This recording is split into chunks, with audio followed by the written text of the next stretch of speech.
Well, the use of plain packaging cigarette boxes is gaining traction across the globe following Australia's lead in 2012, which saw the end to branding on all packs. Replaced with a murky green colour and disturbing health warnings, countries like Britain have followed suit, with Canada next in line. The idea is to reduce the appeal of smoking to teenagers, targeting them in the years when habits like smoking are formed. But what is the true impact of this strategy of removing branding? And to weigh in on this matter, I'm now joined by consumer behaviour and marketing expert Dr. Billy Abraham. Dr. Billy, thank you for joining us. It's a great pleasure. So these changes in labelling laws, how effective have they been in achieving its objective? Studies show that there is a close association between the price of a pack of cigarettes and the number of smokers, especially among kids and young adults. And we also know that when there are graphic illustrations of the organs that can be affected by smoking, that makes a very big impact, as opposed to just putting a label and saying, you know, hazardous to your health. Sure, but what about taking away the branding itself? Well, taking the branding away itself is a problem because we know that companies use branding. You have to use particular colors. You want to use particular shapes in your logo in order to attract customers. So we know that, for example, the red color used in Marlboro cigarettes is meant to show power. And the blue in Winston packs is meant to show that it's masculine. It's a very masculine brand. And the gold stripes show wealth. So you use colors and you use particular shapes in order to attract particular customers and to build a certain image. But the countries that have used this method, are we seeing a decrease in smoking? Yes, we do see a decrease in smoking, and again, it's more effective when there is a decrease in price. And I think that when we have plain packaging, brands will be in a very serious problem because, first of all, if you cannot brand your product properly the way you want to do it, you don't stand out from the crowd. So customers may just choose cheaper alternatives, and they may even be deterred from even smoking in the first place, which is, you know.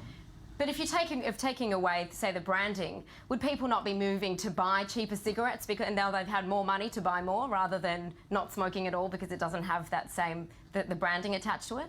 Yeah, again, well, if prices decrease, then of course more smokers will want to smoke because, you know, you don't have to invest in marketing, you don't have to invest in advertisements. But the fact that they're going to introduce, you know, 50% of the package will have an organ, okay, that can be affected, and this really deters people. So I really expect a decrease in the number of smokers. And you know, countries in the world that have introduced taxes and different labeling, they have seen a decrease in the number of smokers, but not enough, and that's why they're introducing the plain packaging. Sure. It's also been reported that the tobacco industry is actually benefiting from plain packaging. Yeah, exactly. So one of the ways they've been benefiting is in the following way. So first of all, if you're not allowed to advertise, then you don't have to spend so many millions of dollars in order to advertise. So that's great for the big companies. It's also good for them because the smaller companies have barriers to market entry because they're not allowed to advertise. So if you cannot advertise your products, you can gain market share. So it makes it more difficult for them. So it means that we're left with very big players in the market. Sure. So what is the tobacco industry's greatest fear when it comes to taking away these trademarks? Okay, so the greatest fear of the tobacco industry is the fact that they will not be able to brand their products.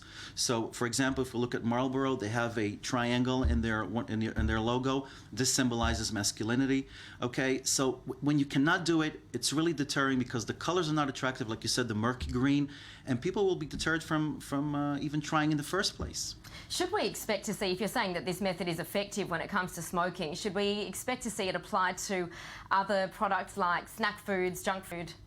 Yeah, well, some countries in the world, like Arizona and California in the States, and also in Europe, France, they have introduced junk food tax because they want to decrease the number of people who are eating junk food. And by the way, they use this money to subsidize organ food, so making it more available. So right now, they've introduced it. We know that junk food causes a lot of damage. In the United States, the damage as a result of eating junk food is expected to amount to $344 billion by 2018. If the number of people who consume junk food does not decrease, then I do see that snacks will have to introduce plain labeling and maybe not even use logos at all to make it less attractive for consumers. So right now we're far away from it, but if the taxes don't work, then that's the next step. What do you expect the response will be from consumers? Regarding smoking or snacks? Regarding snacks. Well, I think that people will be happy if the money that they pay more tax for the unhealthy food, and the organic food is subsidized. I think that they will be happy, because here, for example, in Israel, healthy food is really expensive. So it means that people don't have an alternative, and they have to keep consuming junk food. Dr. Billy Abraham, thank you for joining us on the Daily Beat. It's a pleasure to be here.